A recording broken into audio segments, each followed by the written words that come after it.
First of all, a huge welcome on such a dreich day to have arrived here to come to the John McVicar Memorial Lecture, the annual event. To introduce myself, firstly, my name is Richie Venton. I'm the Scottish Socialist Party's national trade union organiser and a friend and comrade of the late John McVicar. Now, first of all, to explain that this event we've turned into an annual one. We decided to honour and commemorate the life and struggle of a good friend and comrade, John McVicar, on an annual basis with a lecture. The first one I did, the second one Gordon Martin from the RMT did, and today we're very pleased and honoured to have Henry Bell, who will introduce properly in a few minutes. Today we're having an event to mark the life and times and struggle of John McVicar. Now, some of you may not have known him, but let me briefly describe what the man was and therefore what he represents. He was a founding member of the SSP for a long time, up until his death.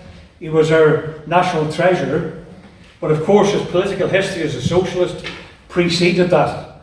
Jim was born and grew up in the East End of Glasgow. He went on to work in the British Rail Engineering plant, or at least he was employed there, as we often reminded him, and got paid. He went to work, allegedly, in that place. There was like a railway repair yard just up the hill in Springburn, and learned his trade unionism there and some of his socialism, as well as getting from his mother, who was a feisty union convener, or as it was properly called, the mother of the chapel, in the print union in Collins's print shop, bookshop. And Jim was given a copy of the Communist Manifesto by the shop steward the first day he went to work, and told to read it, because the next time they met, as well as insisting that he had joined the union, no discussion, then he would be discussing the contents of Marx and Engels' famous tract on behalf of scientific socialism. And he went on, of course, to be an activist later on. He was involved alongside his dearly beloved partner of at least 50 years, Christine, who's here today once again, a comrade and friend of ours. Christine and Jim were heavily involved in the miners' support group, an activity during the great miners' strike of, sad to say, 40 years ago. It dates us. He was involved in the struggle against the hated poll tax. He was involved in the campaign that we launched, Hands Off Our Water, in the early 90s, to stop privatisation by the Tories of the water supply. He was a socialist councillor for his native East End, and fought the powers that be in the city chambers and in support of workers and communities. And like I said, was national treasurer of the SSP. He was a comrade, but he was also a friend, a dear friend, and very love and warm character, as well as being a terrible wind-up merchant. What summed him up for me was the fact that what turned out to be less than a week before he died, I was on the phone to him in his hospital bed, and he spent most of the conversation asking me how I was in the aftermath of a brutal 6-month struggle after I was sacked by IKEA and fought against it and the stress involved. I had to turn the conversation into asking how he was, little knowing it would be the last one I would have with him. That was a measure of the man and his attitude as a human being. And let me put it this way. The past 3 years since Jim died in December 2020, he would just think of some of the events that he dearly missed and would dearly love to have been and proud to have been involved in alongside other SSP members. He would have been hugely impressed and encouraged by the upsurge of workers' struggles over the last 18 months, and would have been there with us on the picket lines, and really proud of the role the SSP carried out in building solidarity for workers in struggle.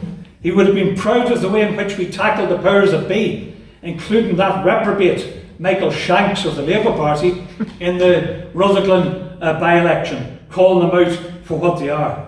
He would have been proud of the way in which the SSP has been quick off the mark to show solidarity with the people of Palestine against the genocidal assault by the Zionist Israeli state, and the way in which we advocated mass struggle and socialism in the Middle East, to overcome the national divisions and the brutal war and conflict which was planted there in the first place by British and French imperialism and others in order to pursue their wealth in that oil-rich region. Jim would have been proud of all that. He would have been proud to see an assembly of people on a Sunday afternoon of this scale to discuss the ideas of John Maclean and what they represent for 2024. Because he stood on the shoulders of people like Maclean in terms of ideas, summed up, for example, along with the rest of the SSP, in our campaign, our crowning policy, if you like, of an independent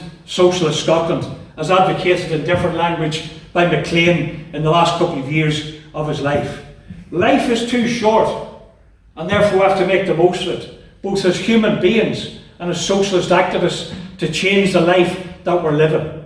And that was the case with Jim, but even more so, brutally even more so, by the man who we're here to particularly talk about today, John Maclean, the great domini, the socialist educator, the Marxist educator of working class people at classes of hundreds and sometimes thousands on street corners, as well as in the Scottish Labour College and elsewhere.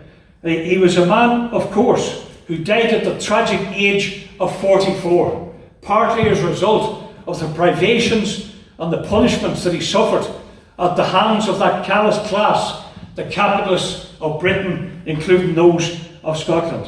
And imagine for a minute what he missed out on, even rapidly after his death in November of 2023, on St Andrew's Day. He missed out on the fact that just a year and a half later, the working class of Britain were involved in a generous strike, the 9 days that shook Britain, that threatened the capitalist class with their rulership and could have potentially led to the possibility of a socialist democracy. And of course, Maclean, throughout his life, advocated against imperialism, and he quite rightly made the point that capitalism breeds antagonism, leading to war, and the only way to avert war is to end capitalism. And I think that, in a sense, is what is at the heart of the stance that those of us who are socialists campaigning against war today, against imperialist war, including in the Middle East, are involved in advocating and stand on the shoulders of that giant. And I would add, and I know Henry will add, from his own writings that I've read, that the point has to be made that more so than in the days of Maclean even, that capitalism doesn't just threaten war, it threatens human extinction, and that of many other species on the planet. Capitalism is a society rampant in tooth and claw in its pursuit of profit at the cost to species, at the cost to the planet, as well as the cost to living standards. And I think it's very appropriate in introducing Henry that we have this event today, including here, because Townhead is the last area, last district of the city that Maclean stood as a candidate in an election in the summer of 2023, just a few months before he died. And it's also an appropriate date. All this, of course, I carefully planned, because it's the 21st of January. It's the exact centenary of the death of Lenin, one of those giants of the international socialist movement, who succeeded in building a party, the Bolsheviks, as they became known at least one phase of their life, which succeeded in leading the peasants and workers of Russia in a successful socialist revolution. The same Lenin who, during his lifetime, made Maclean the consul for the Bolshevik government in Scotland. So high did he hold John Maclean in his sights as a revolutionary, dedicated, clean-principled socialist. And it's in the best traditions of Maclean the educator that we hold events like this, in order to help educate each other, to be all the stronger in our ongoing socialist struggle. And it's therefore in that context that today's theme is the life, the times, and more to the point, some of the principles of John Maclean and how they relate to the 21st century. And as I said, we're particularly pleased to have our guest lecturer, our guest speaker, Henry Bell, the author and I think poet, but in particular the biographer of John Maclean. I think the most authoritative biography. I'm not just blowing smoke up his proverbial. I've read a few things about Maclean, but I would highly recommend John Maclean, hero of Red Clydeside, as a good read on that subject, which Henry wrote, I think it was about 5 years ago. And therefore, we will have as a lecture from Henry on that subject. We'll then, after I cough all over you, forgive me, post-COVID, I'm not infectious, just suffering the long aftermath 6 weeks later. But we'll then close that session, have a tea break, and then we'll have some live music from two couples who have kindly stepped into the breach when other artists suddenly let me down at the last minute. So that's the plan. So therefore, give a good round of warm applause, an introduction and welcome to Henry Bell on the question of Maclean.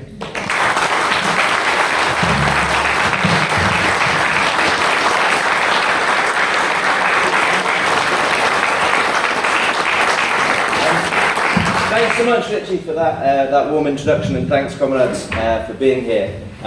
I wanted to write something new for the occasion, so you'll have to forgive me reading from notes. I haven't got it off pat yet, but I wanted to address particularly these questions of Maclean's life and how we might apply it to our current situation.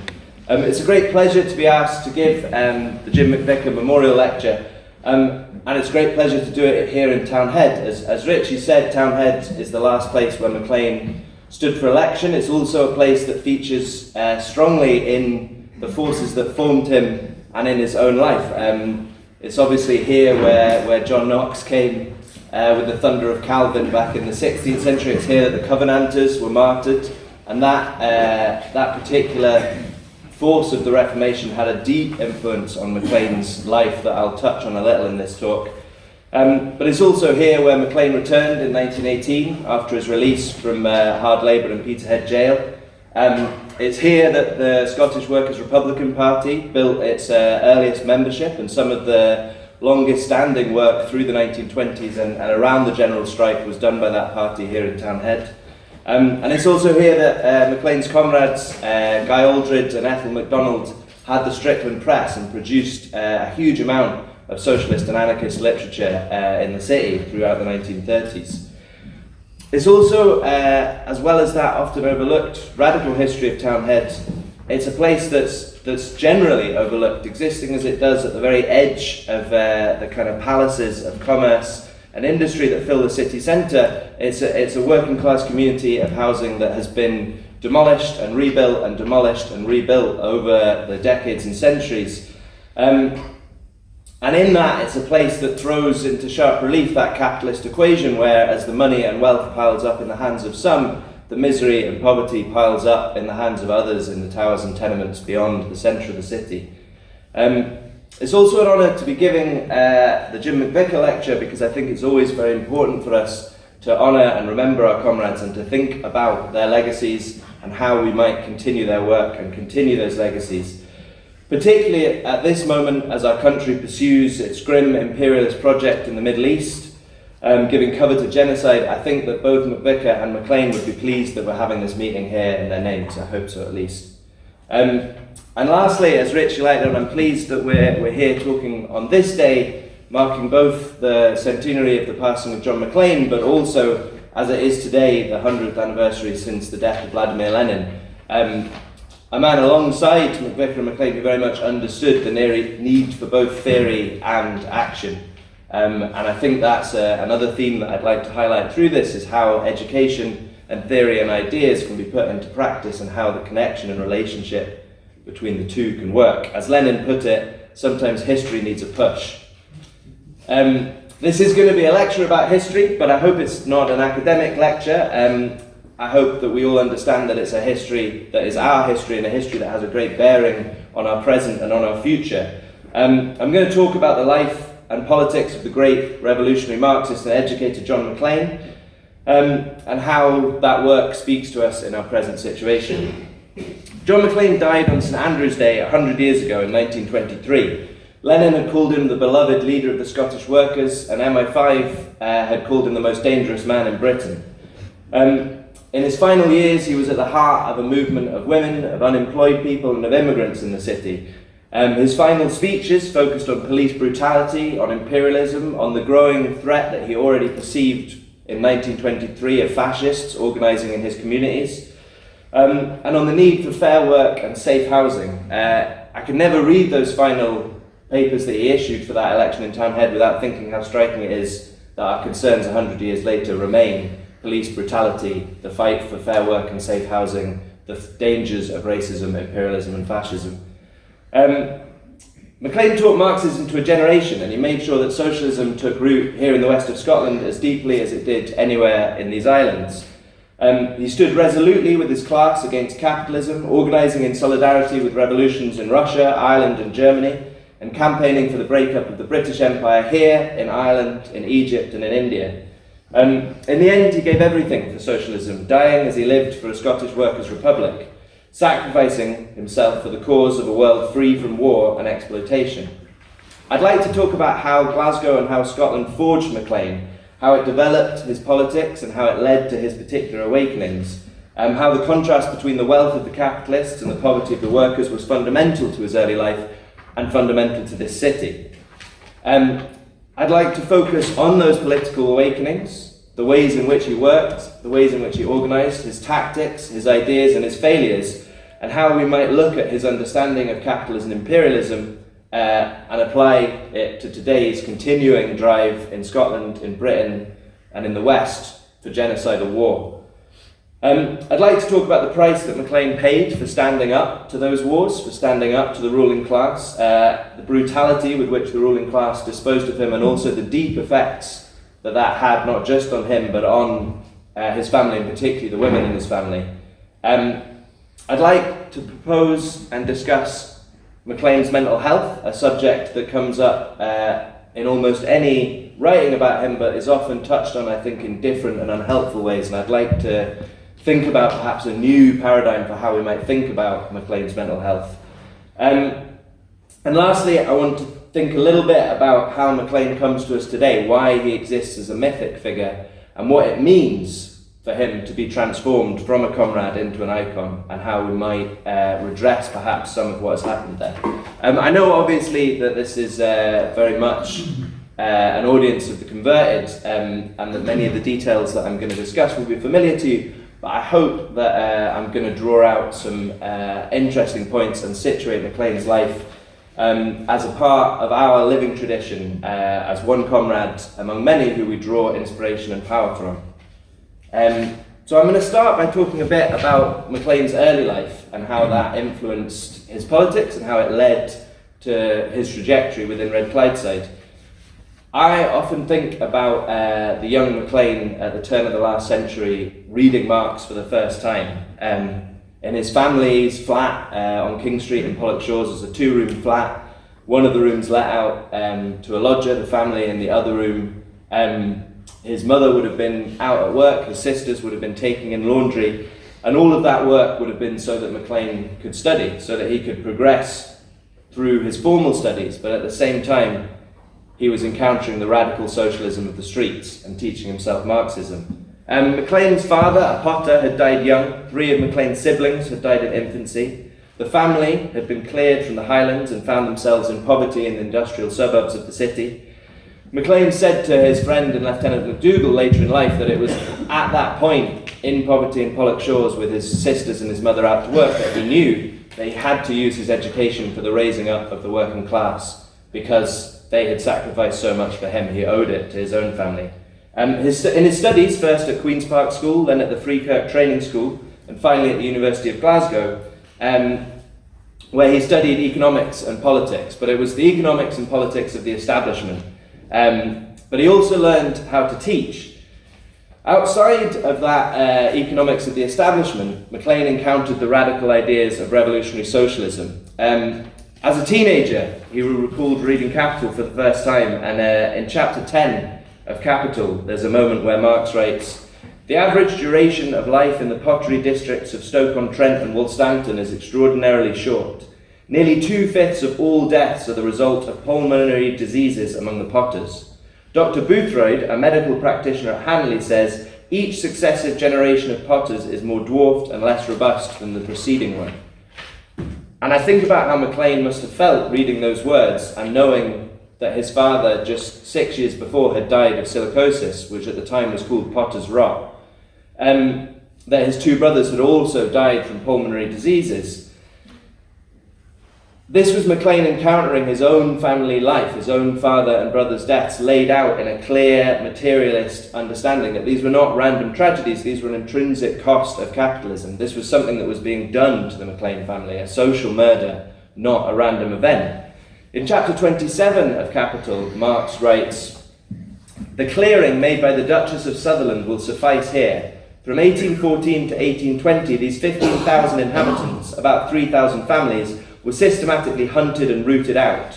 All their villages were destroyed and burnt, all their fields turned into pasturage. British soldiers enforced this eviction." Again, it's Maclean's own family history. His family had been driven off the land, his mother and grandmother had walked 100 miles from Corpach to the Clyde Valley. They'd been forced out of their homes for reasons that Marx was here explaining in meticulous detail. This was the economic underpinning of Maclean's own life. This was why they were working class, why they were dying young, and why their life was a struggle. Maclean found in Capital a clear explanation of his own material struggle, and a key to ending that struggle and building a better world. Marx named capitalism so that Maclean could see a way out of it. This moment, I think, is pivotal for Maclean because I think he understands here that the application of Marxism to the everyday lives of the people is an opportunity to transform the world. If he could describe the tragic global implications of capital with reference to the realities of the people around him lives, he knew that education could be key to their liberation, and that he only needed to give people a language with which to understand the oppression that they already felt inherently. Sylvia Pankhurst gives us a description of Maclean in this early period as an educator, where she says, "Thick-set and swarthy as a Neapolitan, he recalled to me irresistibly the thought of a great brown bear, his small eyes dark and twinkling, his mouth, as he talked, with his entire set of white teeth, like a dog, at times playfully opening it in a game and shutting it, drawing his lips back in a snarl. Both expressions were common to him. I've heard him in his hoarse voice with delighted smiles expounding to his class on Marxian economics the parable of the three coats, as though the very hearing of it were the universal cure-all, the wine of life. He caused young men and women to read and think for themselves." Maclean didn't just believe that Marxism could be liberatory, he felt in himself that it was liberatory, that it had changed his life and that it had changed his family's life, and he wanted the working class to understand their relation to power. In the year that followed Maclean's Damascene conversion to socialism, he taught classes on Marxist economics to tens of thousands of workers on Clydeside, in the Fife coalfields, in the Welsh valleys and beyond. The project of his life was touring the whole of the British Isles and Ireland and teaching Marxism. And that was his great contribution to the struggle, and I think, curiously, we often overlook that. Maclean obviously stood against the war, he made his famous speech from the dock, he stood against empire, he endured hard labour in the capitalist jails. Those are the things that make him an icon, perhaps, but the thing that made him a revolutionary was his steadfast dedication to Marxist education and the fact that he pursued that for his whole life without relent. I think it's an extraordinary thing for our movement to have a figurehead who is an educator, whose revolutionary message is not on the barricades or the picket lines, as important as the barricades and picket lines are, but is in rooms like these where people talk to each other and come to understand their own lives and their own existence. And I think there's a crucial lesson in that today. I've been part of the revolutionary left my whole life, and my whole life I've been on marches and occupations and at picket lines. But it was only in 2020, during lockdown, where I had the space to finally read Capital, and with a small group of comrades, we did that over the lockdown online, and it was life-changing. I can honestly say it was life-changing. Not because the ideas were new, I've obviously heard them at meetings many, many times, but it was because the precision and the logic and the method of those books transformed how I thought about my own life, how I thought about my own work and my family. And I think we often neglect that message of Maclean's, that truly education can liberate us. In the 25 years from Maclean first reading Capital as a young man in that flat, Clydeside was transformed. In 1900 it was known as a liberal city. Of all of the industrial centres in the British Isles, it had the lowest trade union membership. It elected Liberal and Tory members of Parliament. The socialist movement was so small in Edwardian times that there's a bit in Maclean's diaries where in Maclean's letters where he's writing to a comrade about how great the Socialist Democratic Federation's meeting had been in the town because nearly 20 people had attended the meeting. I find that a really powerful and hopeful thing to remember, because within a decade of Maclean writing that letter, Clydeside is transformed into a city of the world's revolution, a city in which hundreds of thousands of people attend meetings. And the fact that ideas can transform a city and a people that quickly is something that I think should be a great source of inspiration to us today. 100 years on, Glasgow remains a city firmly associated with the working class movement, and I think well known as the city in which socialism is most firmly established. And I think many factors contributed to that, but undeniably one of them, foremost one among them, was Maclean's commitment to radical education. Leading figures of Red Clydeside, such as Crawford, Gallagher, Brooksbank, Dolan, Maxton, McShane, all came through Maclean's Marxist classes. He provided an engine for those people to go out and spread and enact and teach Marxism to more people.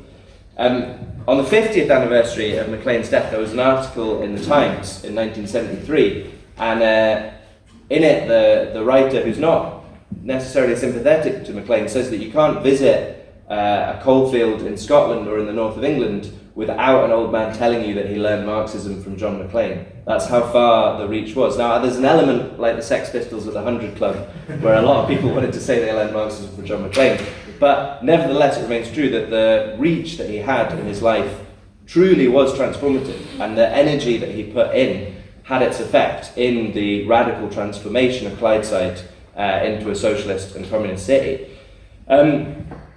Maclean's commitment to democracy and education, to the working class raising itself up, comes in part, I think, from the type of Scotland in which he was born. I think it's interesting to reflect on his peers, the great revolutionaries of the early 20th century, Lenin, Trotsky, Gramsci, Liebknecht, Luxemburg, all came from middle or upper class backgrounds. All of them resolutely gave their lives to the working class, but were not of the working class. Whereas in Scotland, the two towering revolutionary figures of that period, James Connolly and John Maclean, absolutely come from the working class and absolutely know poverty. And I think it bears reflecting on why Scotland was able to produce, or rather than produce, give opportunity to these two working class intellects. And I think in some part that's to do with, again, a commitment to education, to do with the fact that there was accessibility to education. However slight it was for the working class, it existed in a way that it didn't in Ukraine or Poland, where the working class equivalents of Trotsky and Luxemburg would not have been able to attain the education that Maclean did. And I think one of the reasons for that, ironically, and it brings me back to the history of this part of the city, is the extremity of the Calvinist Reformation, and the seeds of Calvinism, however mixed they may be, planted seeds both for the harshness and earliness of the Industrial Revolution here in central Scotland, but also for a radical and liberatory commitment to democracy and education. It's a dialectic aspect of the Reformation, I think, that finds expression in Maclean as a kind of Calvinist Marxist that he was. I often think of him saying that in 1917 the mantle of Christ descended on the Bolsheviks, and for him he very much experienced a trajectory where Christ had an idea but failed, and that our movement was able to take that idea forwards. As well as being committed to educating others, Maclean was committed to his own studies, and every day he walked the 5 miles from Pollokshaws to Gilmore Hill, where he studied at the university. I'd like us to trace this journey a bit as a way to understand Maclean, to understand the milieu that Maclean was coming from, but also to explore aspects of Glasgow as they existed 100 years ago and to think about how they maybe exist today. So as he left his home on King Street, which is now Shawbridge Road, he passed what's now the demolished Shawbridge Arcade and the John Maclean Cairn, and he'd immediately hit the wall of the grounds of Pollock House, which was still the private gardens of the Sterling Maxwell family's estate. He'd follow that wall, and I think the contrast between the unbelievable opulence of Pollock House and those gardens, I don't know if you've been to Pollock House, and there's a photo by the cafe of the staff party. It's a staff Christmas do. There's some 300 people that were working for the Sterling Maxwell family at that time. Unimaginable to the tenement dwellers just on the other side of that wall where Maclean lived. The Sterling Maxwells owned most of what is now Pollock, Pollock Shores, Crossmalouf, Dunbrec and Pollock Fields, and by the 1900s they were turning those areas of farmland and coal mining land into housing. But their wealth didn't come from property, and it didn't come from the exploitation of the Scottish working class. The Sterling Maxwell's fortune was made in the West Indian Mercantile Company, which profited from slave plantations throughout the 18th century. The Maxwells controlled 4 major plantations in Jamaica where hundreds of enslaved people were forced to work for them. 4 members of the Sterling Maxwell family are named recipients at the abolition of slavery, when compensation is paid by the British government to slavers. And they get £22,000 for the emancipation of 1,343 people that they enslaved. That's more than £3 million in today's money. The family also had plantations in Virginia, for which no records survive.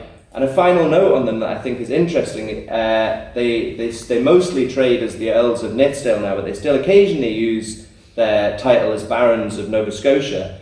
And this was a Scottish peerage which was created for them for money. They paid the Scottish king to become Barons of Nova Scotia, and the money was used to fund the Scottish colonisation of Nova Scotia, a colonisation that is now recognised as a genocide. The Acadian people of Nova Scotia were entirely displaced. And worse than that, Scottish settlers in Nova Scotia were paid for the scalp of each Micmac person that they returned to the town. And the Maxwells still keep apartments in Pollock House and still use their Nova Scotian title. That might all seem like a slight digression, but I think it's an important thing to understand how intertwined empire and the suffering of colonial subjects was to the suffering of working class people in Pollock Shores, because the people directly oppressing them were the same people. As Maclean left the edge of the Maxwells' estate, he'd walk through the villas and well-appointed tenements of Shawlands and Strathbungo, which is where Maclean taught at his first school. He was fired from that post for refusing to teach the Bible as truth and for campaigning against homework. Maclean would then walk through the slums at the southern edge of the Clyde, the Gorbals, Kingston, Tradeston, Kinning Park, Govan. And these were places where poverty and disease and infant mortality was as high as it was anywhere in Europe. The last outbreak of the bubonic plague was in the Gorbals in 1904 during this period. And on these streets, Maclean would hear Yiddish, Russian, Gaelic, Irish, Chinese, Arabic, Hindi spoken by the workers and the sailors. This was a vast global dispossessed who, like Maclean's own family, were forced into the city against their will, cut off from the land. Again, it's this internationalism of capital that allows for the internationalism in Maclean's outlook. I think often a lie is told about Glasgow that it's in some way a provincial or parochial or white city, and that's never been true, because it's a city that's forged both by capital and by labour. And both of those things are hugely international, and they were for Maclean. On the Clyde itself, Maclean would pass the factories and yards and cranes, the kind of foremost centre of heavy industry of the world's first capitalist superpower. And even then, it would have been obvious that the growing arms race between Britain and Germany was leading to a proliferation of work on the Clyde, of the building of battleships and of the building up of armies. But as he left the deafening noise of the furnaces and riveters and trains and ships, he'd enter into another world as he crossed the river, because here were department stores and theatres, tea rooms, restaurants, orchestras, private banquet halls, private members' clubs, and the throng of elaborate villas and mansions that stretched from the west of the city centre out towards Gilmore Hill, where he was studying at the university. Beneath that university was the Kelvin Grove Park, where, you know, liberal and progressive life could be demonstrated by taking tea in the Macintosh tea rooms and going to visit the African, Arctic or Highland villages where a human zoo was held, and people could see people from Equatorial Guinea, from Lapland and from the Scottish Highlands performing their folk rituals. Again, this proliferation of wealth and progress demonstrating the misery that comes in its wake at every turn. Maclean took his classes on political economy at Glasgow University, there above Kelvin Grove Park, and it's, you know, we're at a point where it seems sometimes that there's not more to learn about Maclean, but a researcher at Glasgow University just turned up the fact that it was actually the Carnegie Trust that paid for Maclean's studies at Glasgow University. So there's a kind of beautiful irony in Scotland's most famous industrialist, Andrew Carnegie, paying for the studies of its most famous revolutionary. Maclean studied hard at Glasgow University, and for all that he condemned the establishment and he condemned the system, he took his studies very seriously, and he was extremely proud of his MA, something that's quite remarkable that, you know, the son of two refugees from the Highlands was able to achieve at that time. And he came second in his year, but he always viewed the study of political economy there as the study of his enemy. And he devoted himself instead to Marxism and to Marxist texts. I've taken us alongside Maclean on that walk there to highlight the material conditions of his own development, his own connection to class and internationalism, but also to look at the deeply entwined nature of capitalism, colonialism, racism and war. I think it would be fruitful for all of us to reflect on our own experiences in this same city, a city where villas in the West End and the South Side still house people on £1 million salaries who enjoy lives of luxury, and where on the other side of those walls people still live in poverty and hunger. It's a city of thousands of damp flats, of people that can't afford heating. It's a city where increasingly young immigrant men share rooms and share IDs and cycle across the city delivering Korean food to people that hardly think about the people that are bringing them their dinner. It's a city where hundreds of refugees are homeless through this winter, and a city where machines made in Govan continue to rain hell down on Gaza. In the 21st century, the distances are far greater than they were for Maclean. Our immediate oppressors don't live at the end of our streets anymore. The factories, those that remain, are headed by faceless boards and bosses hundreds and thousands of miles away. We can't march to their doors as people did in the days of Maclean, but the logic of accumulation of one global class that profits through the dispossession of another remains unchanged. And the forces that drove Maclean's family out of the Highlands, that drove his comrades out of Russia and out of Ireland, remain exactly the same. The web of capital continues to control our lives. I'm going to move on a little to that political awakening and that encounter with Marxism now. Maclean, from his life, was on a mission to ensure that no one person could have power over another. Before even he found Marxism, he felt this strong desire that no one should be able to lessen another person, and that's central to his own interpretation of Marxism, I think. He wrote in 1902, aged just 21, "To make wealth rapidly, capitalists have wrought men and women and children long hours at high speed and for wages that just keep them alive. Here the class struggle begins with the desire to steal the maximum from the workers. The workers feel the necessity of united effort so that they may resist the attacks of the enemy, the capitalist. Trade unions are formed and the strike is used to get as much of the wealth produced as possible. But wives and children starve and the unions must yield. Though united, the workers still fight an unequal battle. That the class struggle is bitter, we need only reckon the annual death toll of the workers, the maimed, the poisoned, the physically wrecked by overwork, the mentally wrecked by worry, and those forced to suicide by desperation. It is a more bloody and more disastrous warfare than that to which the soldier is used.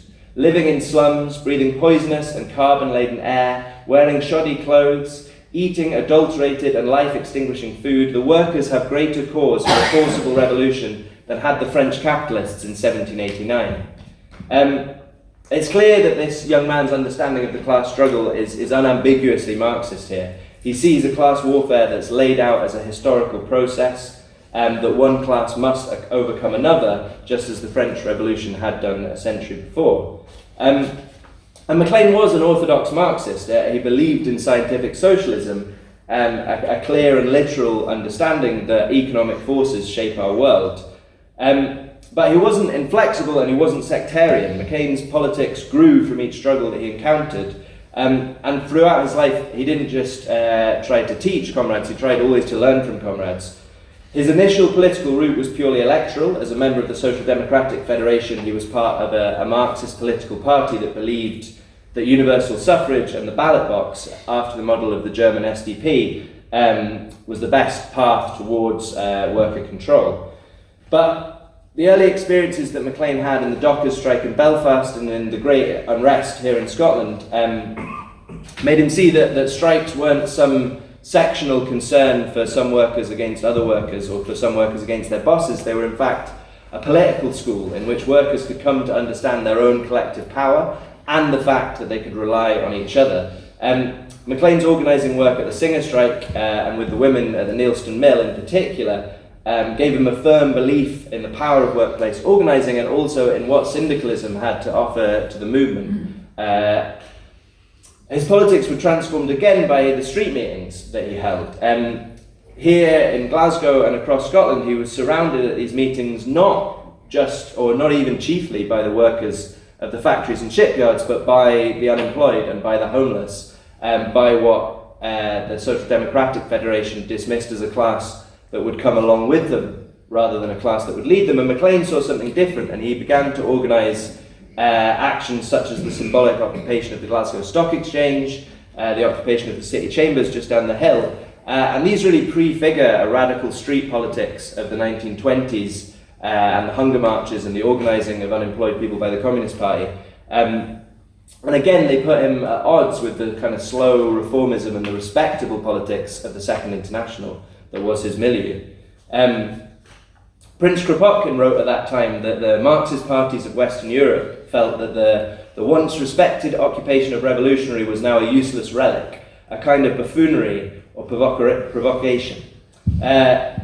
Maclean's disillusionment with reformist politics of the Second International continued to grow throughout the years leading to the war, and in that time international connections such as Jim Larkin, Peter Petrov, Irma Gelrich brought him into contact with the ideas of Lenin and Luxemburg and Connolly. These were already emerging as figures who saw a need to move beyond the labour movement and to build something different to what the Second International was doing.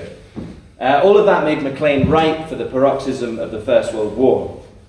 Many of his comrades fell in line with the war effort. The SDF ordered its organisers here in Glasgow to recruit for the war and to go and enlist people. All of the meetings in theatres in the city were cancelled out of respect. The ILP even ceased their meetings at the start of the war. Maclean moved in the opposite direction, and he became, at this point, a revolutionary rather than a constitutional Marxist. His political party's instruction to support the war effort he rejected, and he built his own cadre here in Glasgow resisting that. And I think that's because his deep understanding of Marxism allowed him very easily to comprehend the forces at play in this new imperialist war.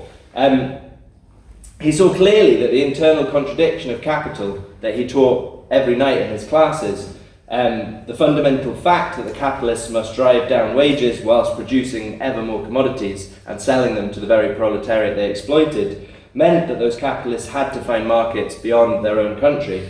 And if they had to find markets beyond their own country, they had to have empires and they had to keep armies. Both for the pillaging of raw materials, but also for the holding of captive markets to flood those commodities into.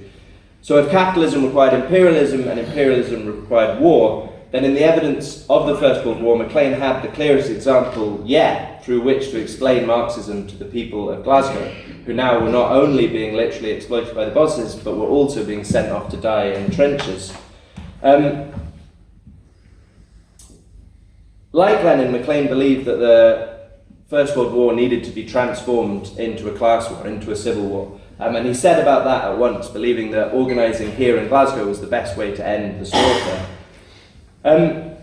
Again, I think there's points of inspiration we should take from this. I think that Maclean's ability to transform his politics, to absorb ideas from anarchists, from syndicalists, from Christian socialists, from Bolshevists, relied on his solid grasp of Marxism. that gave him the gift not of being a doctrinaire or steadfast thinker, but of being a flexible thinker who had a system for absorbing and synthesizing new ideas.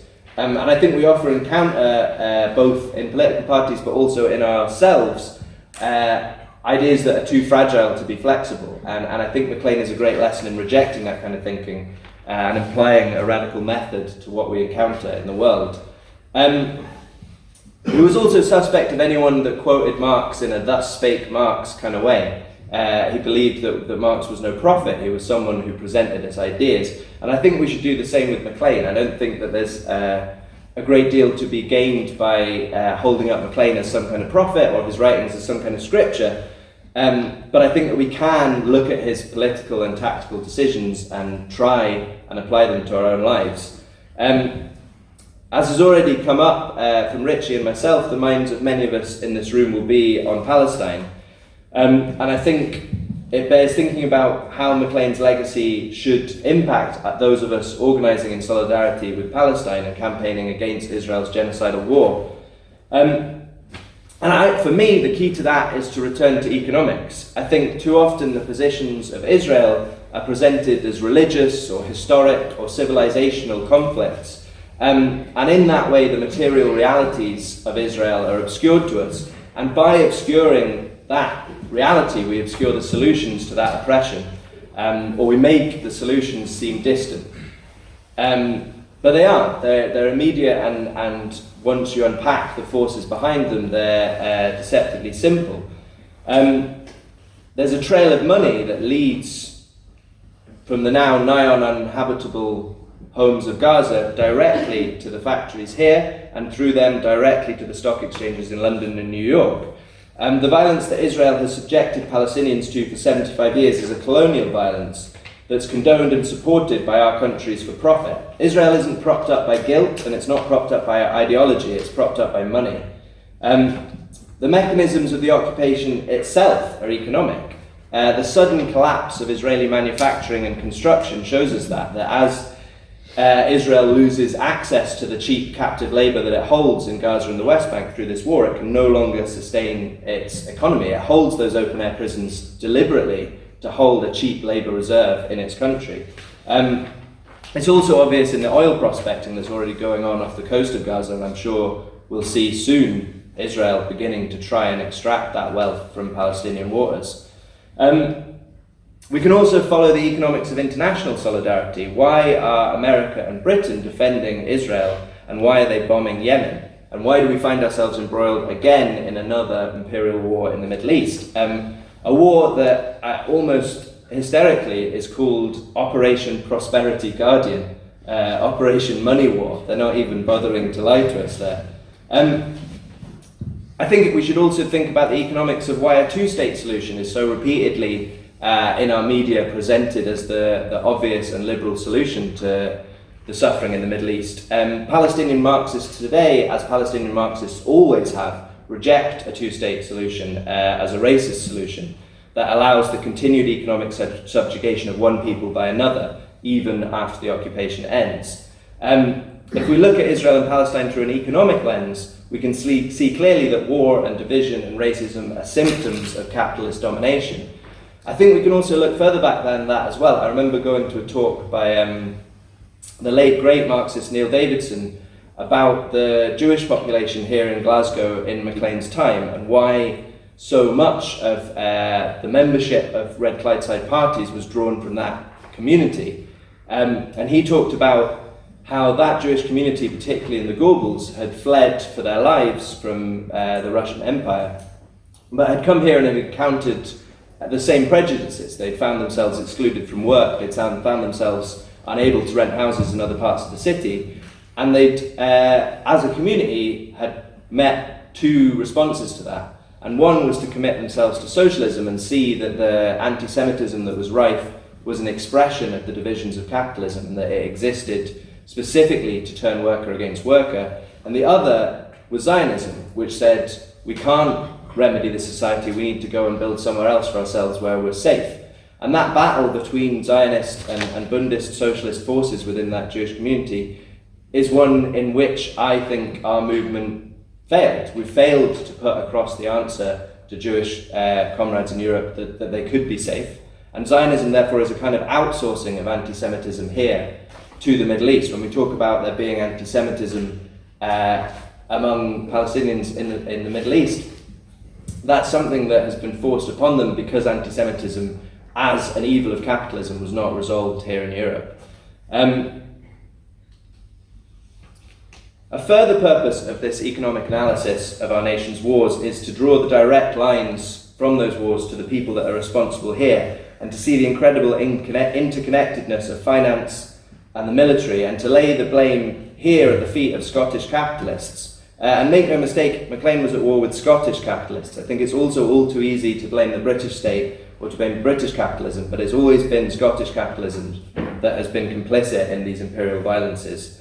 And I'd like to mention briefly the Thalys 3, who were convicted in December of trespass and sabotage at the Thalys plant in Govan, a site where Maclean organised at the factory gates and which now produces the optic parts of the drones that are used in Gaza, the Reaper drones. And those three comrades will be sentenced this week at the Sheriff Court, and I think we should go down and show our solidarity and gratitude to them. Maclean never shied away from asking a great deal of the workers. He never underestimated what the workers could offer, and that they could act in solidarity even if it was against their own interests, particularly in the case of shipyard workers and munition workers.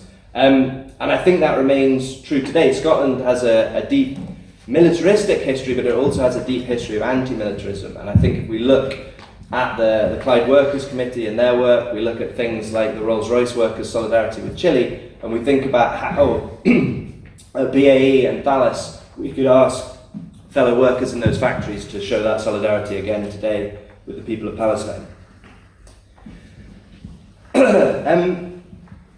A third and final economic lesson from that I'd like to touch upon is that Maclean's understanding of capital, crisis and imperialism meant, as Richie put it, that he understood that capitalism inherently brought with it in its storm clouds the trail of war. And I think we know, as Richie said today, that capitalism brings with it death for everyone. It is a death cult. It's an absolute truism that you are either against capitalism or you are for the end of the world. And I think we need to be communicating that message louder than ever, because I think that many, many young people feel that deep climate anxiety and that deep understanding that we are part of a society that is destroying the planet. But like workers in Maclean's time, they don't necessarily have the language and structural analysis with which to piece together how and why the planet is being destroyed. And I think Marxism in Maclean's classes offered that to workers in their fight against the war, and I think we can offer it today to people struggling against fossil fuel industries and the factories at Grangemouth and in Clydebank.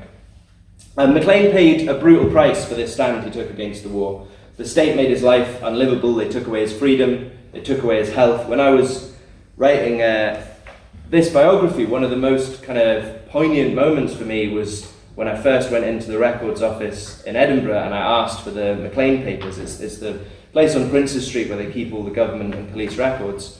And this huge trolley came up with stacks and stacks and stacks, because every meeting he held, everywhere he went from 1915 until the end of his life, there were shorthand police reporters and spies, both from the military, from Strathclyde Police and from the secret police, following him. And I think the impact of that on him cannot be underestimated.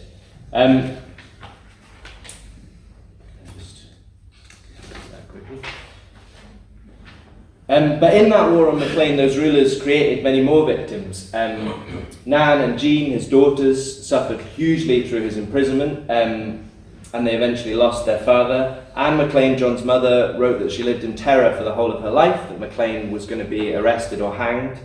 And Agnes, John's wife, devoted herself both to her husband and to the revolution, and she was repaid with penury and cruelty, though she reunited with Maclean in the final months of his life. Following Maclean's time in jail, both the British establishment and the Communist Party began to promulgate the idea that he'd lost his mind. This was in part to discount his positions on Scottish independence and in part to explain away why he wouldn't join the Communist Party, from the point of the Communist Party. From the British establishment, it was to try and undermine one of the greatest organisers in the country. I mention it because I think anyone that's read Maclean's writing before prison, during prison and after prison would be lying if they said that his analysis and his wit and his critical faculties are in any way diminished towards the end of his life. It's in those final years of his life that he puts together concepts of imperialism, where he finally comes to understand the point of the Easter Rising and the meaning of Connolly's work in Ireland, and to extend it to what can be done here in Scotland. But I also think anyone that reads those writings and doesn't see that, particularly in the letters from prison, we're dealing with a man who has become paranoid and obsessive. And I think there's little doubt that Maclean did experience a breakdown in Peterhead. But I'm not saying that to echo slanders of the likes of Willie Gallagher and Manny Shinwell, because I think that too often this is viewed as some kind of mark against him or a way to disregard his writing or later organising work, and I couldn't be further from making that point. I don't think that his mental health should ever be weaponised against him. I want to think about that madness in a different way. There are these key questions. Did he have a psychotic break? Was he unstable afterwards? Were his positions on independence and the Communist Party affected by ill health?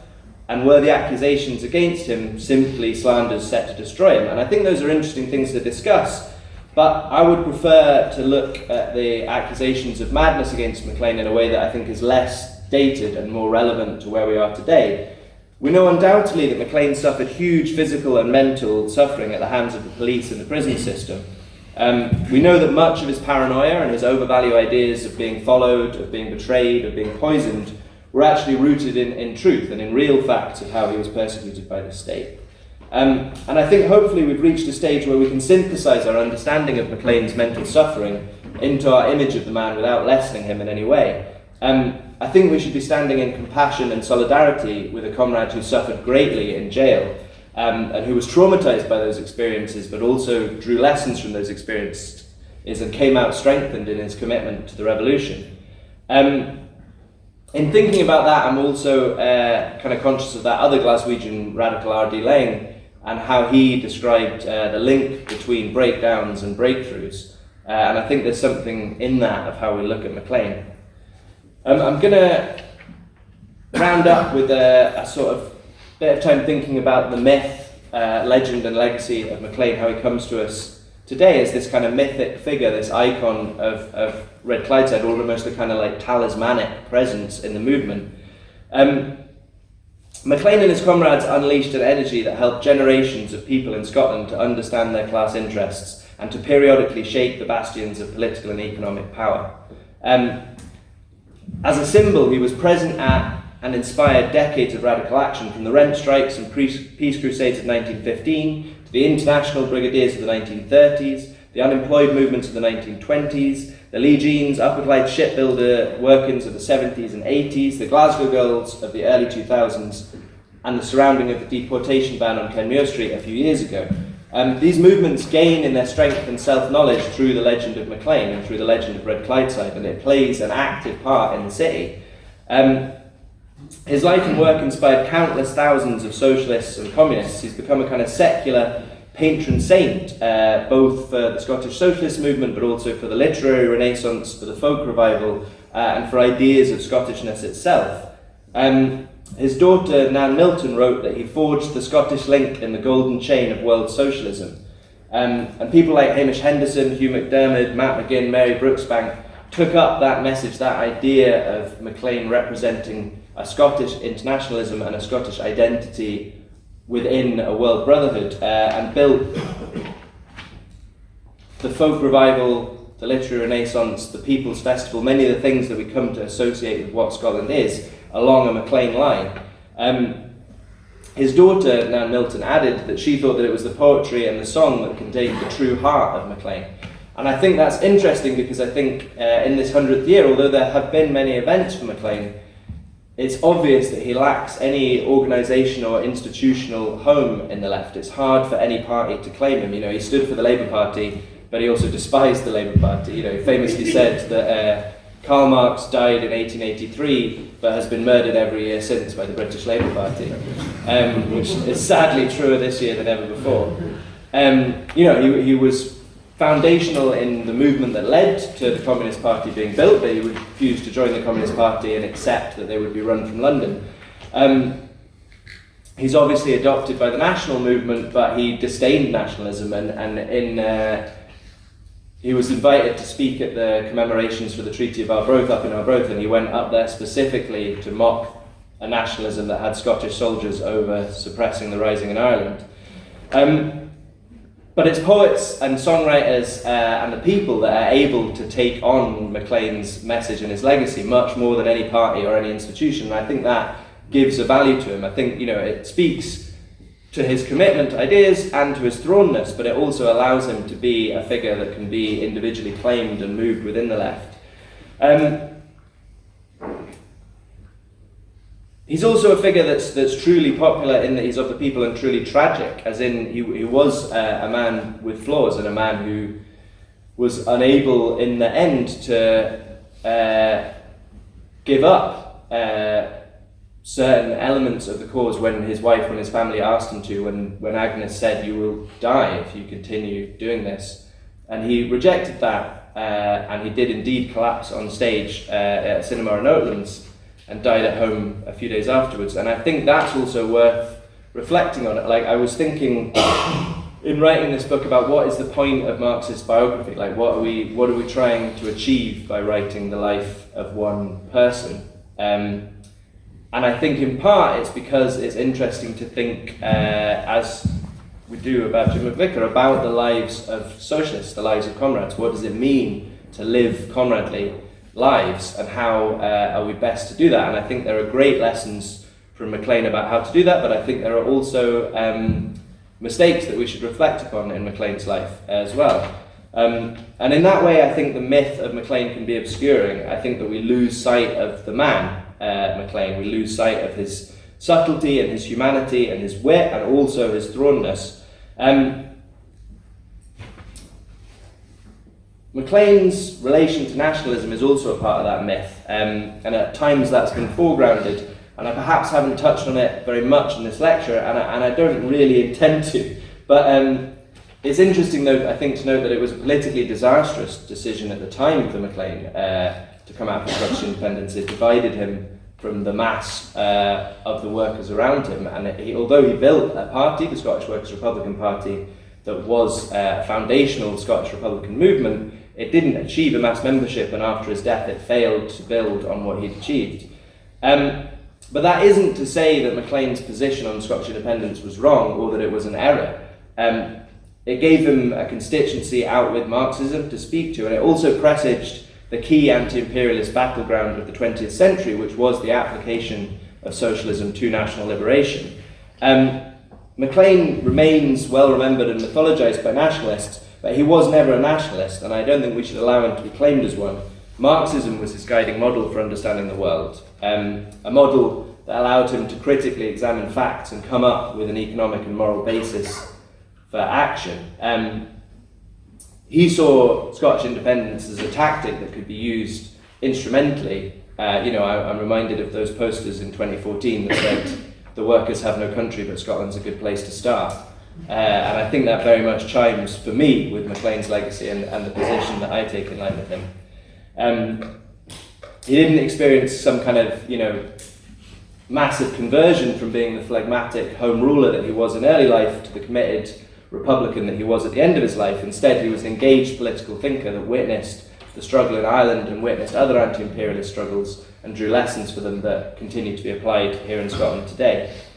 I also think that though he was isolated at the end, though he didn't manage to build the Republican movement here that he dreamed of, we shouldn't count that against him, and we should understand the interconnection of anti-capitalism and anti-imperialism that he laid the foundations for, though defeated in his lifetime, remain a key battleground for us today. And it's our defeats and sacrifices that give meaning to our movement.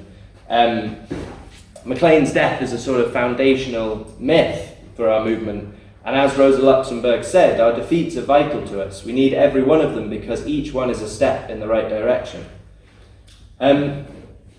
Maclean is vital as a myth to me. We need stories to help us to live imaginatively in this city and in this movement. And Maclean, more than anyone, provides that, I think. He's a window to the future and a glimpse of a better Glasgow, a better Scotland, and a better world in which the things of that world are held in common by us. But at the same time, I hope that I've helped us to engage with Maclean the man as well, as a human, as a husband, as a thinker, and as a comrade. By remembering Maclean as a man who lived in this city and fought for the total reconstruction of society, the same reconstruction that we're fighting for today, I think we can best embody his life's work, to take actions and build a movement as powerful as he did, and to live up to his rallying call, "We are out for life and all that life can give us." I'd like to finish by reading a poem that I'm fond of by Alan Bold that touches upon the radical history of Scotland and how it has been used and misused, and how we have a chance to do something different with Maclean. It's called Words for John Maclean by Alan Bold. Scotland seems to happen in the past tense. There is a swell of pride, a deep conviction that sometime there was a land of innocence, a land without a flaw, whose facts and fiction were interchangeable, and whose causes were just in every case. There was murder at Flodden, and dear dead flowers who fell. There was dust that covered those at Culloden, left their blood to soak in the black peat moor. There was a prince whose Highland heart followed his mind to thoughts of London, and a poor peasant who became a preacher and then swallowed half of the seeds of Scotland's future.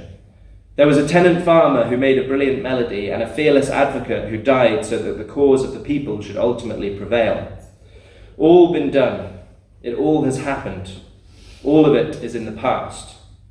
But not necessarily so. There came from Pollokshaws a potter's son, who frankly told old Scotland where to go. And if we heed the deeds of John Maclean, Scotland will not be the same again. Thank you very much for listening.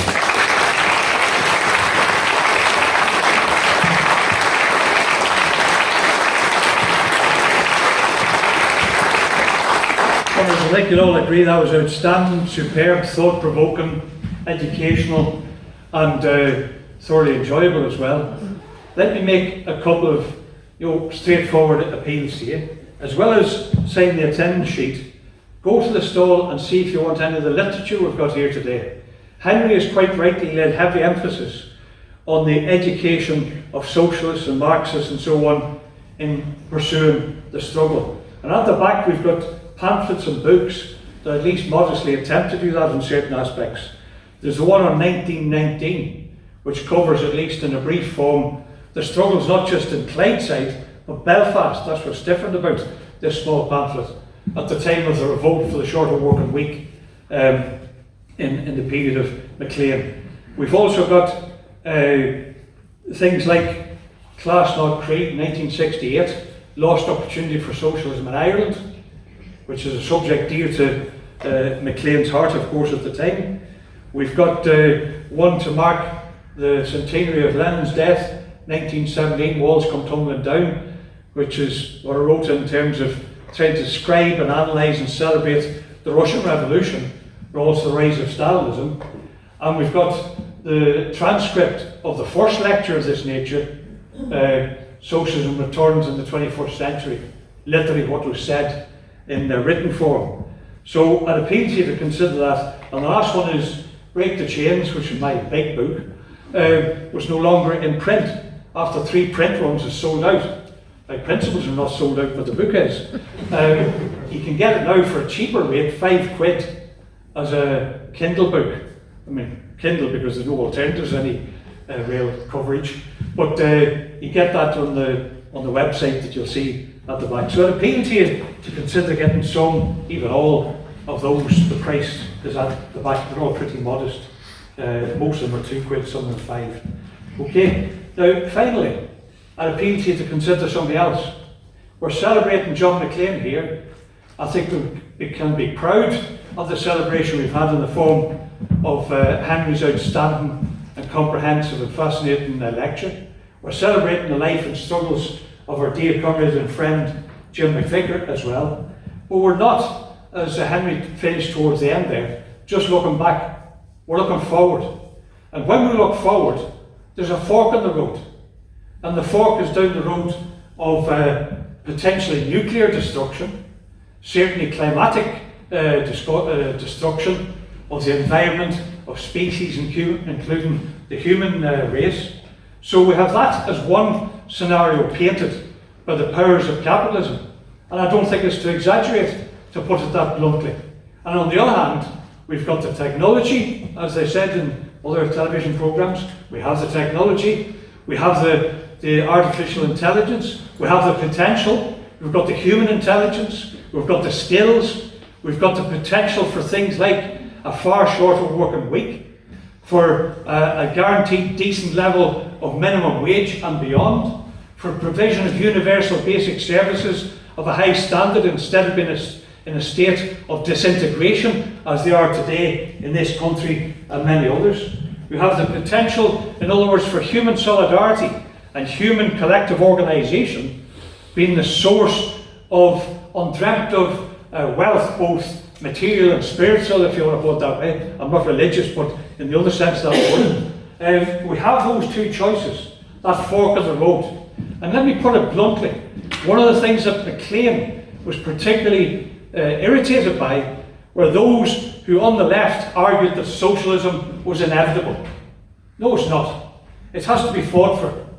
And he, for example, said, the safety of society rests not in the hands of a few leaders and heroes, but in those of the masses of mankind, conscious or unconscious.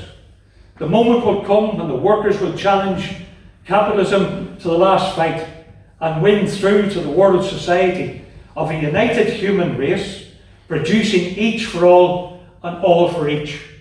That's the vision the Scottish Socialist Party has. And I would actually argue, without being in any way pompous or exclusivist about it, that the Scottish Socialist Party and our fighting programme for socialism, a phrase that Maclean also used in terms of his own election programme, for example, a fighting programme on the minimum wage, on the shorter week, on public ownership and investment, etc. All those different things, I think we best match the traditions, the aspirations, the ideals of John Maclean. Maclean is not for us an icon who was always right. I think there's things he was wrong on. Let me put it as brief as that without getting stumbling into an example. I think there's things he was wrong on. But in fundamentals, he stood on the side of the working class who produced the wealth in society and for a liberation of that class as a means of liberating humankind as a whole in a socialist future. A society of united human beings producing each for all and all for each. And to quote one of his friends and comrades, James Connolly, some of you heard me say many a time this, the only true prophets are those who carve out the future that they announce. You won't get socialism by waiting for it. You won't get socialism by just thinking it's a good idea, a personal preference. You'll only get socialism by convincing the mass of the population in this modern age, the working class of society, of the benefits, advantages and routes towards that socialist future. The working class is the class that will liberate humanity from all the prospects of that other choice of destruction, annihilation, extinction of species, including humanity on the planet. So join the struggle for socialism, join the organised collective form of socialist struggle in the case of Scotland in the form of the Scottish Socialist Party. Don't go for second best and say, I'll be a socialist in a non-socialist party. That's been tried and utterly failed. Join a party that's unashamedly socialist, be part of that, help to shape it and help to shape the future. Be one of those prophets, to use a phrase, who creates and carves out the future that they announce. Join the SSP, but even if you don't, you're very welcome here. Enjoy yourself and come back in 15 minutes for the music. Thanks very much.